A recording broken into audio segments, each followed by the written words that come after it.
अस्सलाम वालेकुम नाजरीन, आप देख रहे हैं INN चैनल। मैं हूं शेख अहमद अली। इस न्यूज़ बुलेटिन में आइए नज़र डालते हैं दिन भर की बड़ी खबरों पर। तेलंगाना की रियासती काबीना का इजलास वज़ीर आला रेवंत रेड्डी की सदारत में 12 मार्च को दोपहर 12 बजे सेक्रेटेरिएट में मुनक़िद होगा। ज़राए के मुताबिक इस इजलास में सरकारी तौर पर लिए जाने वाले फैसले और पार्लियामेंट इंतखाबात से मुतालिक हिकमत अमली पर तबादला ख्याल होगा।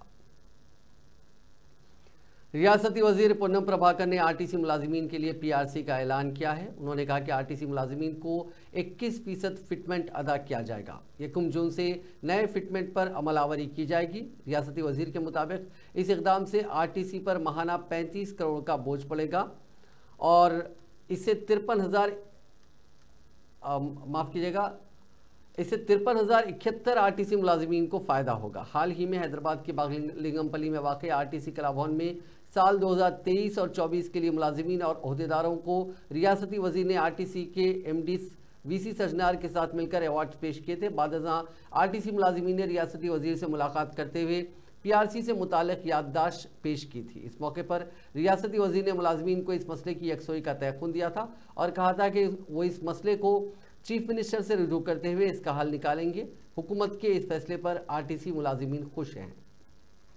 సంస్థ మేనేజింగ్ డైరెక్టర్ ప్రభుత్వం ఏర్పడిన తర్వాత 45 గంటల్లోనే ఆర్టీసీకి సంబంధించి ఒక కార్యక్రమాన్ని ప్రభుత్వం ఇచ్చింది। మహాలక్ష్మి కార్యక్రమం మీద మహిళలందరికీ ఉచితంగా బస్ ప్రయాణ సౌకర్యం, దాన్ని సంస్థ యాజమాన్యం సిబ్బంది ముఖ్యంగా డ్రైవర్లు కండక్టర్లు ప్రభుత్వం నిర్దేశించినటువంటి ప్రకటించిన కార్యక్రమాన్ని అమలు చేసే విషయం లోపల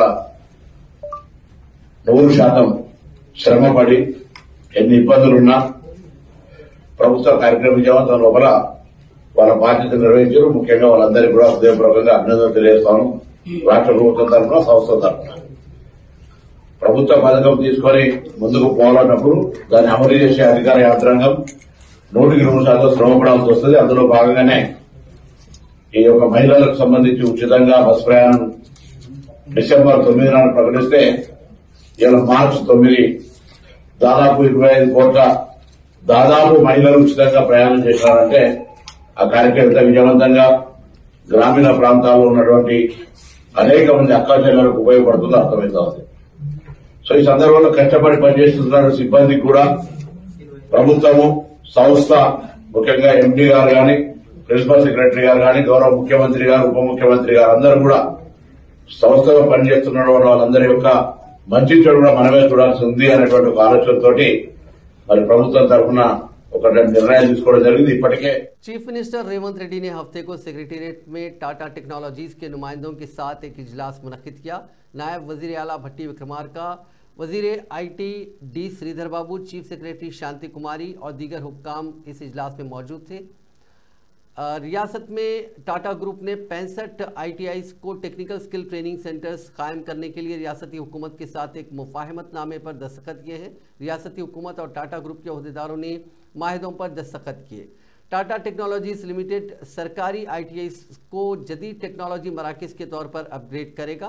टाटा टेक्नोलॉजीज हुकूमत के साथ शिराकत में नया प्रोजेक्ट शुरू कर रही है। टाटा ग्रुप स्किल्स को बेहतर बनाने के लिए 9 तवील मुद्दती और 23 मुख्तसर मुद्दती कोर्सेज के साथ साथ ब्रिज कोर्सेज का इनेकाद करेगा। रियासती हुकूमत 2024-25 तालीमी साल से इस मंसूबे को नाफिज करने के इंतजाम कर रही है। वज़ीर आला रेवंत रेड्डी ने हफ्ते को LB नगर के बैरामल गुड़ा चौराहे पर अपर ब्रिज का इफ्तिताह किया। ये सेकेंड लेवल का अपर ब्रिज होगा।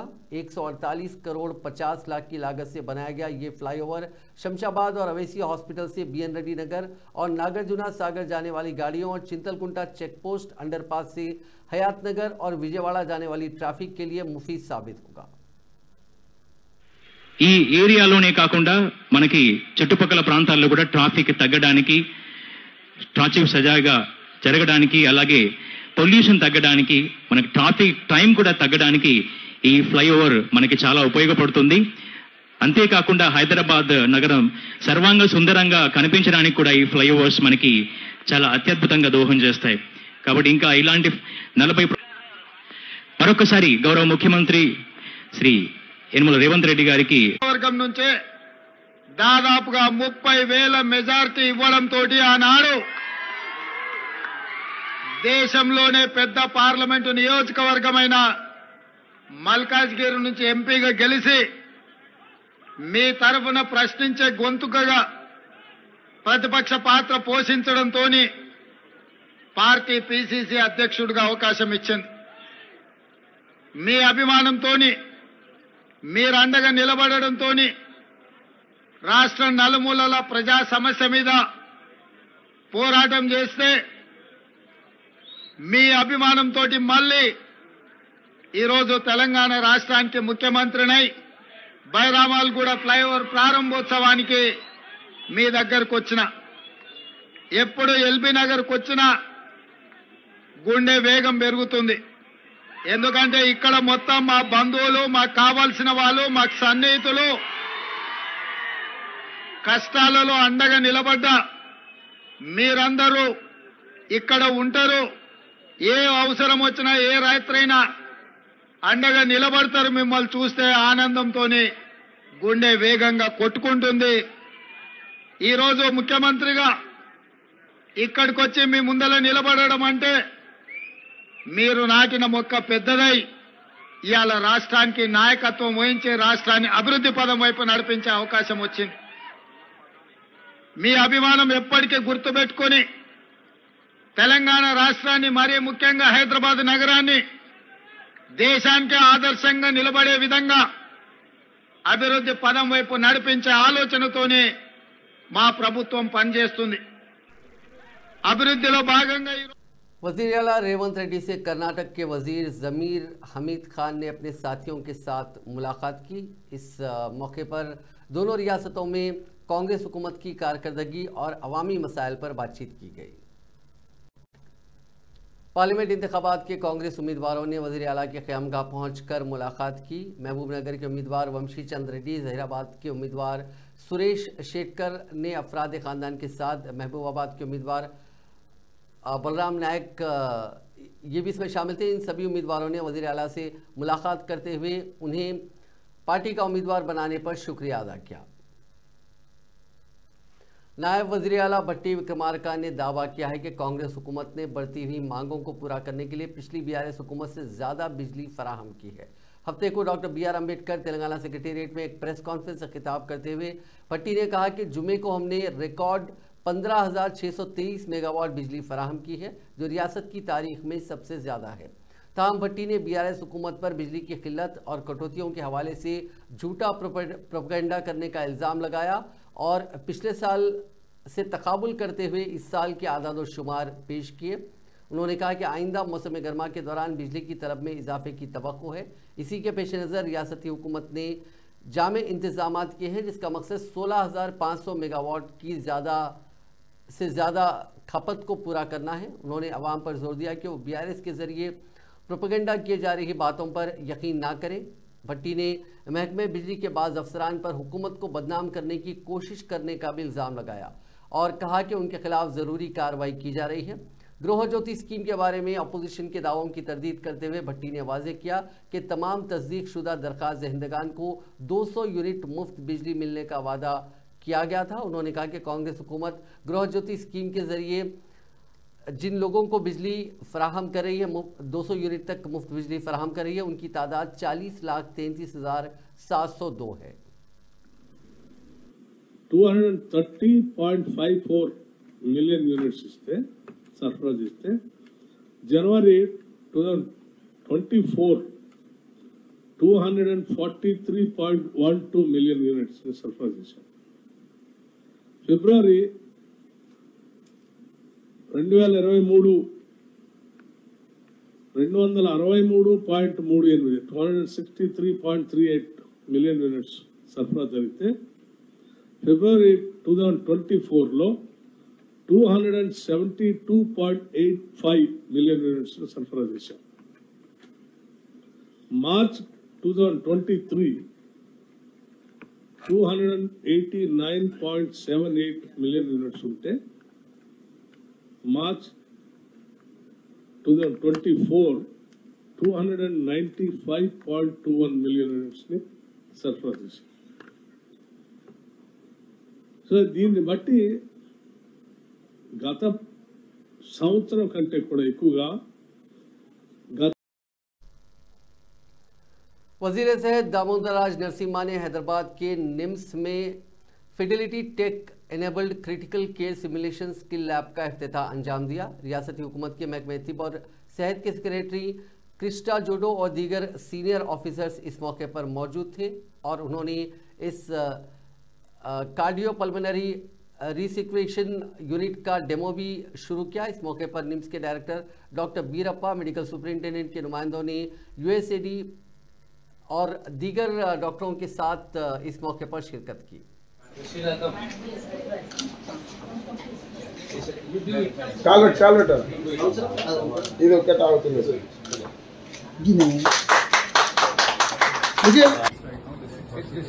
Six district hospitals right now, sir. So we do online rounds from here, catering to about 60 to 70 ICU beds. And we have a software, sir, wherein we enter the details of the patients, and we have reduced the referral rates from about 75 to 80% to about 15 to 20% right now, sir. And apart from that, we are now focusing on reverse referrals, wherein the patients come from there, we manage them here, and then they go back there, and they are, as a rehabilitation center, they are being managed in the ICU services. We test the patients and we decide whether the patient actually requires referral or not. So that way we are reducing the referral rate. Before the establishment of AHU, any patient coming to the district hospital would be referred straight away to Hyderabad or the nearest city. So the referral rates which were about all the bystanders are also learning this one. Have you done it before? The same thing is there for the baby also, sir, and the child also, sir. And then in case if the AED is available, so we also have an training for the AED also, sir, because airport stations, everywhere AEDs are available now. People don't know how to use it. So in terms of how to use the AED also, we can actually show them, sir. అందరూ భయపడతారు కదా sir, ఏడీ అన్న వాడాలా ఎలా వాడాలని. ఇది train చేసేస్తుంది.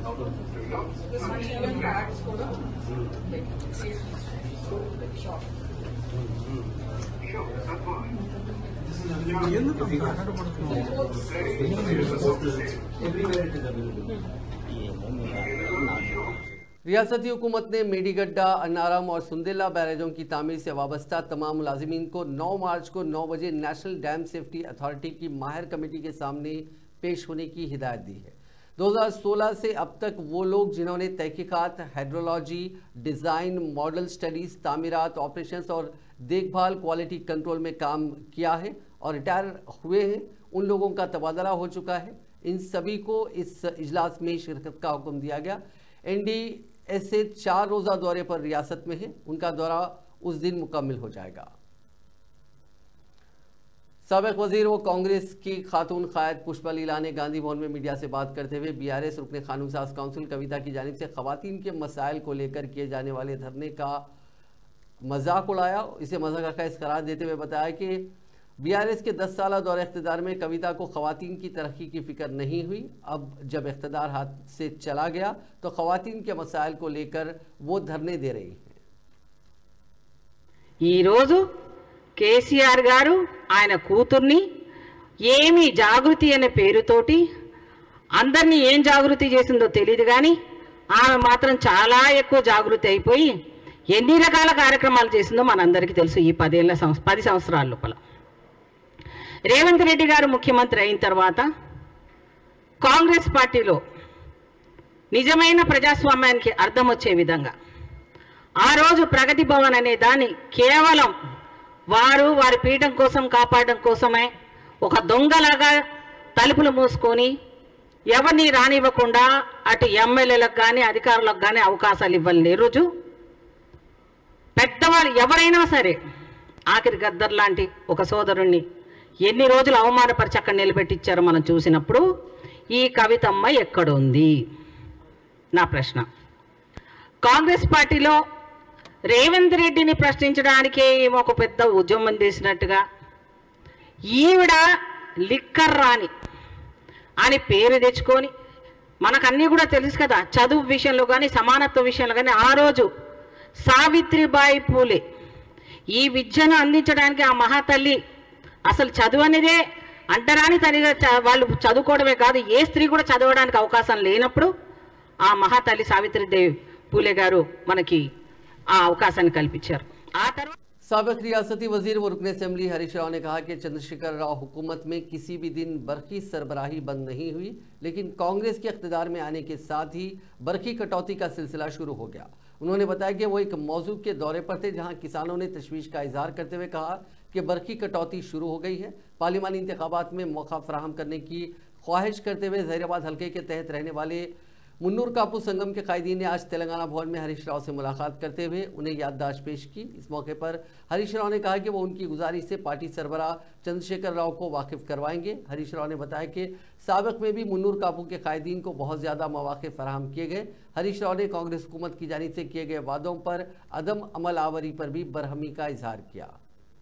చెప్పిరా లేదా బాండ్ పేపర్లు వంచిరా లేదా మరి పంచినప్పుడు చేయాలి కదని చేయకుండా మరి పార్లమెంట్ ఎన్నికల్లో మనం తప్పిపోయి ఓటేసినాం అనుకో ఏమంటారు, అరే మేము ఎగబెట్టినా వేసిండ్రు పోయి ఇక అవసరం లేదు చేసుడు అన్నారా? ఇవి రావాలంటే మనం ఖచ్చితంగా వాళ్ళకి సొంత పెట్టాలి. బిడ్డ నువ్వు మోసం చేసినావు, బాండ్ పేపర్ వంచి మా రైతులకు మోసం చేసినావు, అందుకే మేము కాంగ్రెస్ పార్టీని ఓడగొట్టినామని చెప్పి తీర్పిస్తే అప్పుడు వీళ్ళు చక్కగా అవుతారు, అవన్నీ అమలయ్యే అవకాశం ఉంటుంది. రుణమాఫీ కాంగ్రెస్ ఓడితేనే రుణమాఫీ అమలవుతుంది, కాంగ్రెస్ ఓడితేనే 15,000 రైతు బంధు వస్తుంది, కాంగ్రెస్ను ఓడగొడితేనే 500 రూపాయల బోనస్ వస్తుంది. గా పని మనం చేయాల్సిన అవసరం. రైతులకు సంఘటితం కావాలి. ఇలా అనుకుంటలేరా రైతులు? కేసీఆర్ ఉన్నంతసేపు కరెంటు పోకపోయే, రైతు బంధుకు బరాబర్ టైం మీద పడే, ఎప్పుడైనా తిప్పలు ఉండేనా మనకు? ఇవాళ వీళ్ళు వచ్చిండ్రు మళ్ళీ మోపోయినాయి, రైతుల కష్టాలు మోపోయినాయి. అందువల్ల మన बीआरएस का देवी प्रसाद ने आज वजीर आला रेवंत रेड्डी से मुतालबा किया कि वो तमाम मॉडल स्कूल्स, रेजिडेंशियल स्कूल्स और कस्तूरबा विद्यालय के मखलूआ असातिज़ा की जायदादों पर तकर्रुरात अमल में लाएं, जिसका कांग्रेस पार्टी ने इंतखाबी मंशूर में वादा किया था।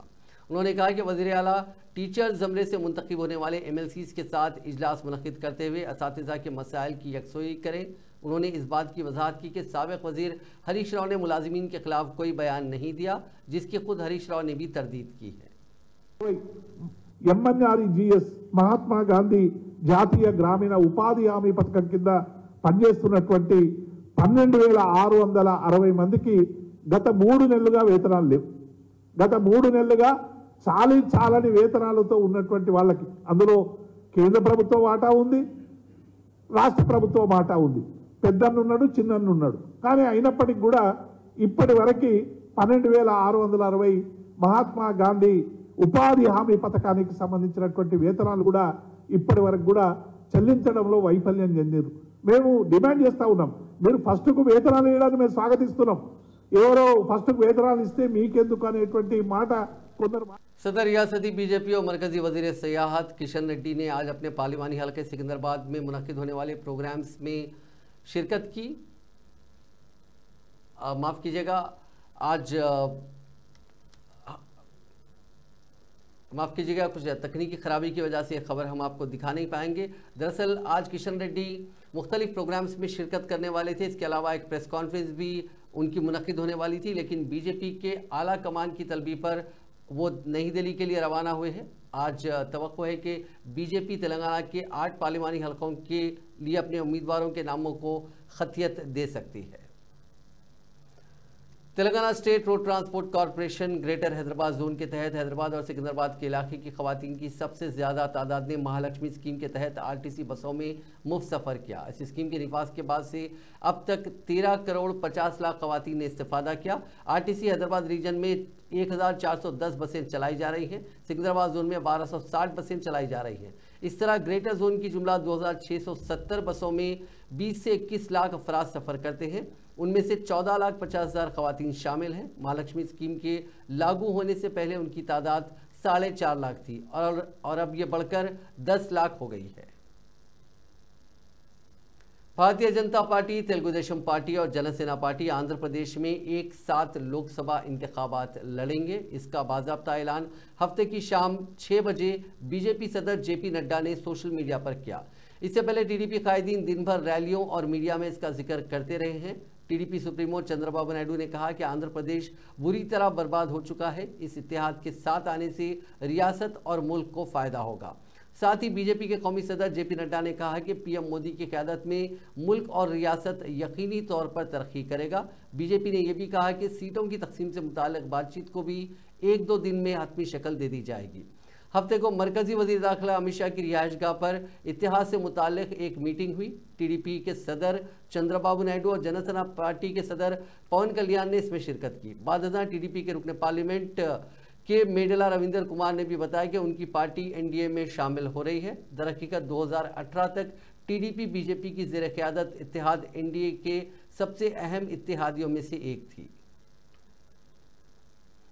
तेलंगाना में हाल ही में हुए असेंबली इंतखाबात में कांग्रेस की शानदार कामयाबी के बाद कांग्रेस पार्टी पड़ोसी रियासत आंध्र प्रदेश में अपने खोए हुए मकाम को हासिल करने के लिए कोशां है।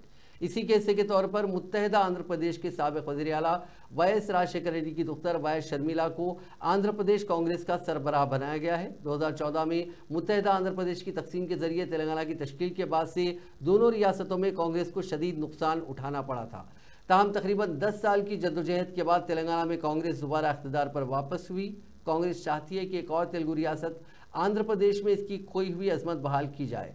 इसी के हिस्से के तौर पर जहां शर्मिला पार्टी को निचली सतह से मुस्तहकम करने और तंजीमी ढांचे को असर नौ तैयार करने के काम में मसरूफ़ है, तो वहीं तेलंगाना के वज़ीर आला रेवंत रेड्डी आंध्र प्रदेश के विशाखापट्टनम में 15 मार्च को होने वाले जलसे में शिरकत करेंगे।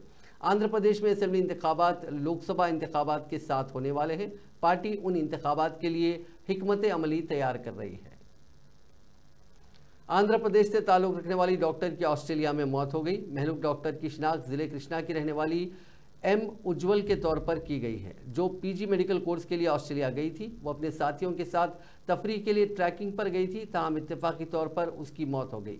उसने bond university gold castle Australia से MBBS मुकम्मिल किया था। वो फिलहाल रॉयल ब्रिस्बेन ख़वातीन के अस्पताल में काम कर रही थी। ज़राए के मुताबिक इस महीने की 2 तारीख को वो अपने दोस्तों के साथ तफरीह के मकसद से ट्रैकिंग के लिए गई थी, ताहम ट्रैकिंग के दौरान गलती से फिसलकर खाई में गिरने से उसकी मौत हो गई। इस वाक़े से उसके वालिदैन और रिश्तेदारों में गम की लहर दौड़ गई है। ज़िले खम्मम में प्राइवेट ट्रैवल्स की बस उलट गई। इस हादसे में 15 मुसाफिरीन जख्मी हो गए। यह हादसा ज़िले के कासुमंची के हुदूद में उस वक्त पेश आया जब सूर्यपेट खम्मम की कौमी शाहरा पर आज सुबह की अवलीन सातों में बस के ड्राइवर ने उसका तवाज़ुन खो दिया और ये बस उलट गई। जख्मियों को इलाज के लिए एम्बुलेंस के जरिए खम्मम के सरकारी अस्पताल मुंतकिल किया गया। ये बस हैदराबाद से राजा महेंद्रवरम की सिमत जा रही थी। तेज़ रफ्तारी हादसे का सबब बताई जा रही है। जिले जगतियाल में एक ऑटो उलट गया, जिसके नतीजे में 11 मुसाफिरीन जख्मी हो गए। यह हादसा जिले के कुंडागट्टू घाट रोड पर हफ्ते की सुबह की अवलीन साहतों में उस वक्त पेश आया जब ऑटो ड्राइवर ने उसका तवाज़ुन खो दिया और यह ऑटो उलट गया। जख्मियों में एक की हालत तशवीशनाक बताई गई है। मकामी अफराद की इत्तला पर एम्बुलेंस वहां पहुंची, जिसके जरिए जख्मियों को इलाज के लिए अस्पताल मुंतकिल किया गया। इत्तला मिलते ही पुलिस वहां पहुंची, जिसने ज़ाब्ते की कार्रवाई की। जख्मियों की शिनाख्त मंचिरियाल जिले के मैदरी पेट लक्षटी पेट के रहने वालों के तौर पर की गई है। जिले कर्नूल में नामालूम गाड़ी की टक्कर से तेंदुए की मौत हो गई। यह हादसा जिले के हनुमापुरम गांव के करीब उस वक्त पेश आया जब अदोनी की इमोगनूर रोड पर कल शब नामालूम गाड़ी ने इस जंगली जानवर को टक्कर दे दी, जिसके नतीजे में उसकी मौत हो गई। इत्तला मिलते ही पुलिस वहां पहुंची, जिसने महकमा जंगलात के ओहदेदारों को इस सिलसिले में चौकस किया। जिले रंगारेड्डी के कोंदुर्ग इलाके के तहसीलदार के दफ्तर में फौजी जवान से रिश्वत लेने का मामला सामने आया। कोंदुर्ग तहसीलदार के दफ्तर में फौजी जवान से काम को उसके हक में करने के लिए 30,000 रुपये रिश्वत तलब की गई। जिले के विश्वनाथपुर से ताल्लुक़ रखने वाला अशोक नामी फौजी जवान हाल ही में अपने आबाई गांव वापस आया और अपने खेत से मुताल्लिक ROR दस्तावेजात के लिए तहसीलदार के दफ्तर पहुंचा। दस्तावेजात की हवालगी के लिए रिकॉर्ड असिस्टेंट बालराजू ने 40,000 रुपये रिश्वत तलब की। इस रकम को देने से इब्तिदा में फौजी जवान ने इनकार कर दिया, ताहम बाद उसने 30,000 रुपये रिश्वत देने पर रजामंदी जाहिर की। वाक़या उस वक्त मंजर आम पर आया जब फौजी जवान ने रिश्वत की रकम की हवालगी की वीडियो बना ली। आयंडी ना पेరు అశోక్, నాది విశ్వనాథ్పూర్ విలేజ్ కొందూర్గు మండల్. నేను లాస్ట్ మంత్ జనవరిలో 2024లో మన కొందూర్గు MRO ఆఫీస్లో మా పొలానికి సంబంధించిన ROR అండ్ పానీల కోసం అని చెప్పేసి రికార్డ్ సెక్షన్లో అప్లికేషన్ ఇవ్వడం జరిగింది. అయితే ఆ రికార్డ్ సెక్షన్లో మన బాలరాజు అండ్ హేమంత్ అనే ఇద్దరు వ్యక్తులు 1 వీక్ తర్వాత వచ్చి తీసుకోమని చెప్పారు. సరే అని చెప్పేసి 1 వీక్ తర్వాత వద్దామని చెప్పేసి వెళ్ళిపోయాను. 1 వీక్ తర్వాత వచ్చి అడిగితే వాళ్ళు ఇంకా అవ్వలేదన్న, వీటికి అమౌంట్ కట్టాల్సి వస్తుంది, మరి అమౌంట్ ఇస్తే మీకు ప్రాసెస్ చేస్తాము అని చెప్పాడు. సరే అని చెప్పేసి అన్న ఎంత అమౌంట్ అవుతుంది అని అంటే 40,000 అవుతుంది అని చెప్పాడు. 40,000 ఎందుకన్నా అంతగా నేను ఏం అడిగినా అన్న, ఆ పొలం సంబంధించిన 6 పానీలే కదా అంత ఎందుకన్నా అంటే చాలా ఓల్డ్ డాక్యుమెంట్స్ అనేవి సర్వే నెంబర్స్ ఎక్కువ ఉన్నాయి, చాలా వెతకాల్సి వస్తుంది అని చెప్పాడు. అంత ఇవ్వలేనన్నా, నేను ఒక ఆర్మీ ఎంప్లాయీని జర చూసి తీసుకోండి అని చెప్పిన. राशन के चावल की गैर कानूनी मुंतकली के मामले में पुलिस ने 2 मुलजिमीन को गिरफ्तार कर लिया, जबकि दीगर 2 फरारी में हैं। उनके पास से 31 टन राशन के चावल, 2 सेलफोन जब्त कर लिए गए। ये वाक़या एलबी नगर पुलिस स्टेशन के हुदूद में पेश आया। पुलिस के मुताबिक एलबी नगर फ्रूट मार्केट के सामने एक लॉरी को जब्त कर लिया गया, जिसमें राशन के चावल की गैर कानूनी तौर पर मुंतकली की जा रही थी। पुलिस ने लॉरी ड्राइवर संजीव रेड्डी और उसके साथी परमेश को गिरफ्तार कर लिया। उनका ताल्लुक तेलंगाना के जिले संगारेड्डी और कर्नाटक के मंगलगिरी से बताया गया। पुलिस उनके साथियों को तलाश कर रही है। ड्रग्स कंट्रोल एडमिनिस्ट्रेशन ने जिले सूर्यापेट के मातमपल्ली गांव में एक जगह पर छापा मारा, जिसके बारे में शुबा था कि वो मंशियात के आदी अफराद को गैर कानूनी तौर पर जखीरा करने और मंशियात के आदी अफराद को महंगे दामों पर ये दवाएं फरोख्त करता था। महकमा एक्साइज के एहलकारों के साथ छापे के दौरान डीसीए ने कोडीन जब्त किया, जिसमें खांसी के शरबत और नाइट्राजेपम गोलियां थी। एक और वाक़े में ड्रग्स कंट्रोल एडमिनिस्ट्रेशन ने तारनाका सिकंदराबाद में तिब्बी आलात की गैर मजाज जखीरा अंदोजी और फरोख्त में मसरूफ एक डीलर पर छापा मारा। ऑपरेशन के दौरान तिब्बी आलात का जखीरा, जिसमें नेबुलाइजर्स और स्टीम स्टेरिलाइजर शामिल हैं, इनकी कुल मालियत 6.5 लाख रुपए बताई गई है। वज़ीर आज़म नरेंद्र मोदी ने अरुणाचल प्रदेश के ईटानगर में दुनिया की सबसे लंबी सुरंग सेला टनल समेत कई तरक्याती प्रोजेक्टों का संग बुनियाद रखा और इफ्तिताह किया। यहाँ तरक्की याफ्ता हिंदुस्तान तरक्की याफ्ता शुमाल मशरिक प्रोग्राम में पीएम मोदी ने कहा कि पूरे शुमाल मशरिक में तरक्याती काम 4 गुना तेज़ी से चल रहे हैं। एक तरक्की याफ्ता रियासत से तरक्की याफ्ता हिंदुस्तान का कौमी जश्न पूरे मुल्क में तेज़ रफ्तारी से जारी है। आज मुझे तरक्की याफ्ता शुमाल मशरिक के जश्न में शुमाल मशरिक की तमाम रियासतों के साथ मिलकर हिस्सा लेने का मौका मिला है। उन्होंने कहा कि हिंदुस्तान में तरक्याती कामों का एक बड़ा रिकॉर्ड है। हमारा शुमाल मशरिक हिंदुस्तान की तिजारत, सियाहत और जनूबी एशिया और मशरकी एशिया के साथ दीगर ताल्लुकात की मजबूत कड़ी बनने जा रहा है। आज यहाँ 55,000 करोड़ रुपए से ज़्यादा के मंसूबों का इफ्तिताह या संग बुनियाद रखा गया। आज अरुणाचल प्रदेश के 35,000 गरीब खानदानों को उनके मुस्तकिल मकान मिल गए। साथियों, एक तरफ मोदी विकसित भारत के निर्माण के लिए एक एक ईंट जोड़कर युवाओं के बेहतर फ्यूचर के लिए दिन रात काम कर रहा है। वहीं दूसरी तरफ, और मैं दिन रात कहता हूं तो मुझसे ज्यादा लोग कहते हैं कि मोदी जी इतना काम मत करो। आज ही मैं अरुणाचल प्रदेश, आसाम, बंगाल और उत्तर प्रदेश 4 राज्य में कार्यक्रम करने वाला हूं एक दिन में। वहीं दूसरी तरफ कांग्रेस के इंडी गठबंधन के परिवारवादी नेताओं ने, जब ये मैं काम कर रहा हूं ना, तो उन्होंने जरा मोदी पर हमले बढ़ा दिए हैं। और आजकल लोग पूछ रहे हैं कि मोदी का परिवार कौन है? कौन है मोदी का परिवार? कौन है मोदी का परिवार? कौन है मोदी का परिवार? कान खोल के सुन रहे हो गाली देने वालों। गाजा में इमदादी सामान की तरसील के दौरान हादसे में 5 अफराद जाँ बहक हो गए। गाजा की पट्टी पर तैयारों से इमदादी सामान के डिब्बे गिराए गए, लेकिन कई डिब्बों के पैराशूट नहीं खुले। ये तेज़ रफ्तारी से लोगों पर गिरे। इसमें 10 अफराद जख्मी भी हुए हैं। यह हादसा अलशती पनाहगज़ीन कैंप के करीब 8 मार्च को पेश आया। इमदादी सामान इकट्ठा करने के लिए वहां हज़ारों लोग मौजूद थे। 7 अक्टूबर से शुरू होने वाली इसराइल और हमास की जंग के दौरान गाजा में लाखों फ़लस्तीनियों को ग़िज़ाई किल्लत का सामना है। 30,000 लोग अब तक मारे जा चुके हैं। अमेरिका और जॉर्डन के तैयारों के जरिए फ़लस्तीनियों तक इमदादी सामान पहुंचाया जा रहा है। ताहम ये वाज़ेह नहीं है कि यह हादसा इमदादी सामान गिराने के दौरान पेश आया। नाजरीन, इस न्यूज़ बुलेटिन में बस इतना ही। आप देखते रहिए INN चैनल।